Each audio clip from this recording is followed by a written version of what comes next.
নাও তোমার চা। হুম। এই বসো না।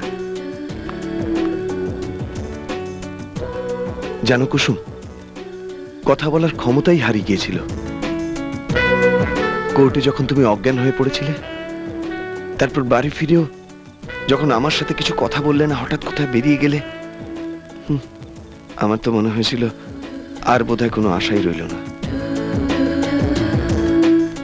এক সময় তো মনে হয়েছিল জজ সাহেব হয়তো রথিন রায়ের কথাই বিশ্বাস করে নেবেন। তাহলে কি হতো? খুব বেশি হলে তোমাকে ফাঁসির শাস্তি শুনিয়ে দিত। তারপরে জজ সাহেব আদালতে জোরে হাতুড়ি ঠুকতো, তারপর তার মোটা ফ্রেমের চশমাটাকে ওঠাতো, তারপরে কলমের নিপটাকে ভেঙে দিয়ে তোমাকে মৃত্যুদণ্ড শোনাতো। তারপর কালো মোটা একজন জল্লাদ তোমাকে তক্তার উপরে দাঁড় করিয়ে দিত। তোমার দু চোখ কালো কাপড় দিয়ে ঢেকে দিত। তারপর শেষবারের মতন জিজ্ঞেস করত, বলুন মিস্টার আকাশ চ্যাটার্জি, আপনার শেষ ইচ্ছেটা কি? আপনার শেষ ইচ্ছেটা বলুন, আমি চেষ্টা করব সেটা পূরণ করতে। বলুন, কি চাই আপনার?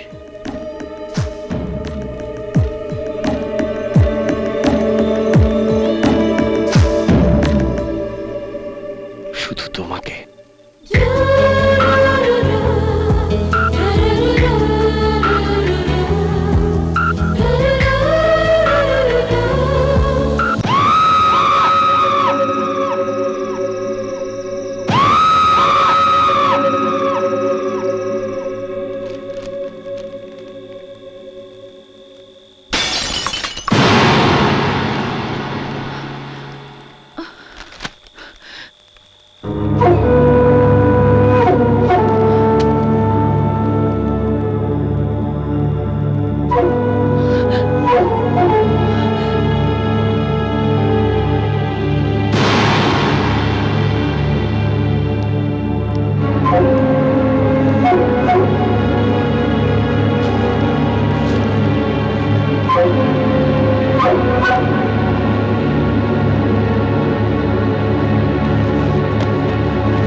প্রীতি সান্যালের খুনিকে আমি জানি।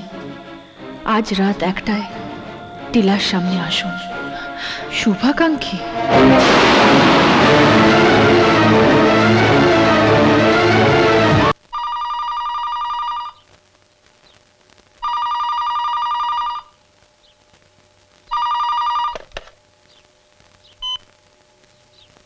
হ্যালো, আমি রোহিত সেন বলছি।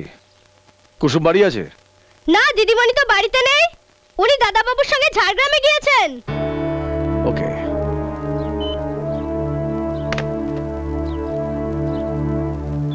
গতকাল রাতে জানলার কাজটা কে ভাঙলো বলো তো?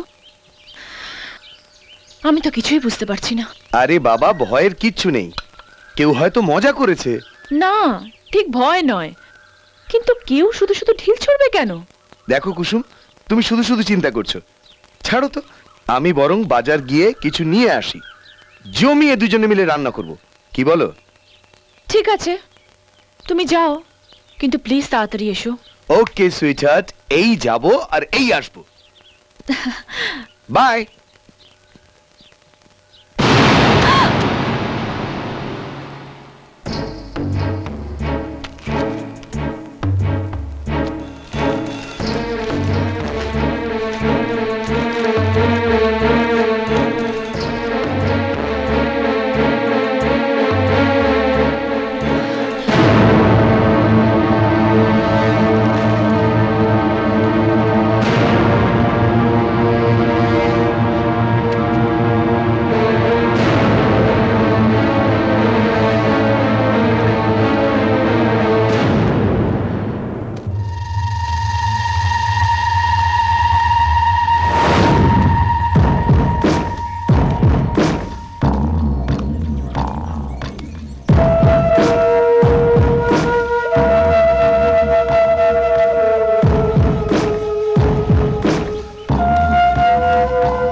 কেমন দেখলেন?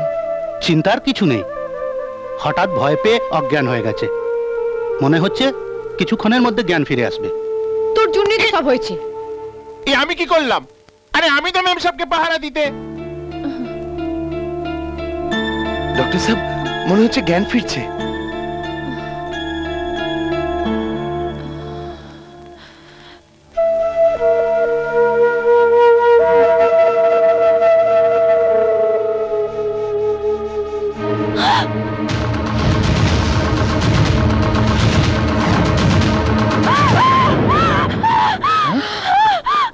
এই কুসুম, এই এত ভয় পাচ্ছ কেন? হ্যাঁ, আরে আরে ও তো আমাদের বীরসা। আরে ওই তো তোমাকে অজ্ঞান অবস্থায় জঙ্গল থেকে বাড়িতে নিয়ে এসছে। হুম হুম। আচ্ছা, এবার আমায় বলো, তুমি জঙ্গলের মধ্যে কেন গিয়েছিলে? জানো, আমার মনে হচ্ছিল কেউ যেন আমাকে ডাকছে। শুধু তাই নয়, আমি যখন জঙ্গলের দিকে যাচ্ছিলাম, কেউ যেন আমার পেছন পেছন আসছিল। তারপর আমি জোরে ছুটতে শুরু করি। ছুটতে ছুটতে হঠাৎ আমি হোঁচট খেয়ে পড়ে যাই। সামনেই দেখি একটা বড় গর্ত, আর আর তার চারপাশে চাপ চাপ রক্ত লেগে আছে। ধ্যাৎ, তুমি হয়তো ভুল দেখেছো। ভুল নয় আকাশ, ভুল নয়। যদি তুমি চাও, আমি আমি তোমাকে ওখানে দেখাতে নিয়ে যেতে পারি। ম্যাম সাহেবের সঙ্গে কেউ মজা করেছিল। আরে গায়ে সবাই তো ম্যাম সাহেবকে চেনে না। ও হ্যাঁ ম্যাম সাহেব, কাল আমাদের বনববী উৎসব আছে। তুমি এসো ম্যাম সাহেব, তোমার সঙ্গে সবার ভেট করিয়ে দেবো। তারপরে তোমার সঙ্গে মজা করার কেউ সাহস পাবে না। বীরসা ঠিকই বলেছে। কুসুম, হ্যাঁ, কলকাতা থেকে রঞ্জিতের ফোন এসেছিল, ভেরি আর্জেন্ট, আমাকে আজকেই কলকাতা যেতে হবে। কি এমন আর্জেন্ট যে ফোনে বলতে পারলো না? আহা, ডোন্ট ওয়ারি, আমি তাড়াতাড়ি কাজ সেরে চলে আসবো। আর তাছাড়া তোমার কাছে তো বীরসা জিমলি আছে, ওরা তোমার দেখাশোনা করবে। ঠিক আছে, চলো। ফোন? আমি হঠাৎ আপনাকে কেন ফোন করতে যাব স্যার? স্ট্রেঞ্জ, গতকাল রাত্রে তুমি আমার সাথে অতক্ষণ কথা বললে, আর আমি? তুমি স্যার, ফোনটা কি আপনার মোবাইলে এসেছিল? হ্যাঁ, মোবাইলেই। এই এই তো অফিসের নাম্বারটি দেখাচ্ছে। তুমি যদি ফোনটা না করে থাকো, তাহলে ফোনটা করলো কে?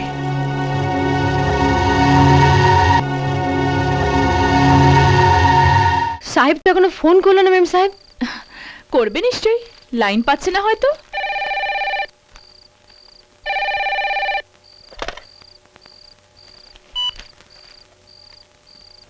হ্যালো। মিসেস চ্যাটার্জি, হ্যাঁ, আমি আপনার শুভাকাঙ্ক্ষী বলছি। আমি যা বলছি মন দিয়ে শুনুন। প্রীতি সান্যালের হত্যাকারীকে আমি চিনি। কি বলতে চাইছেন কি আপনি?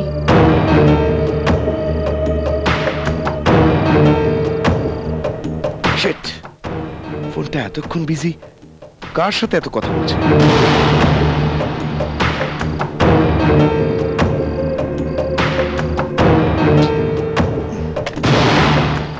কোথায় আসতে হবে? রাত ঠিক 1টার সময় টিলার সামনে চলে আসুন।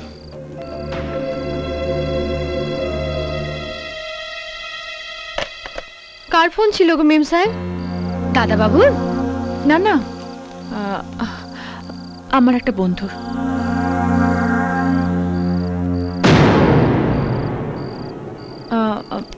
ঝিমলি, অনেক রাত হয়ে গেছে, তুই গিয়ে শুয়ে পড়। ঠিক আছে ম্যাম সাহেব, কিন্তু দরকার হলে দেখো। হুম।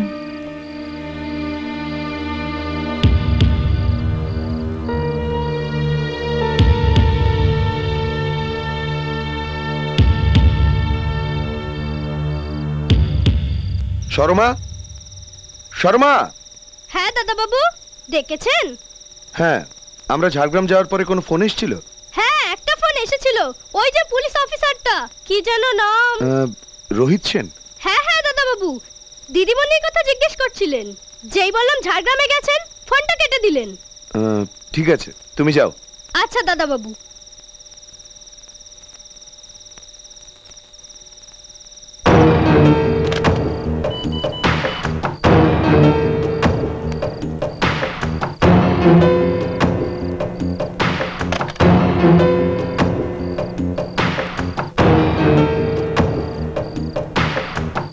না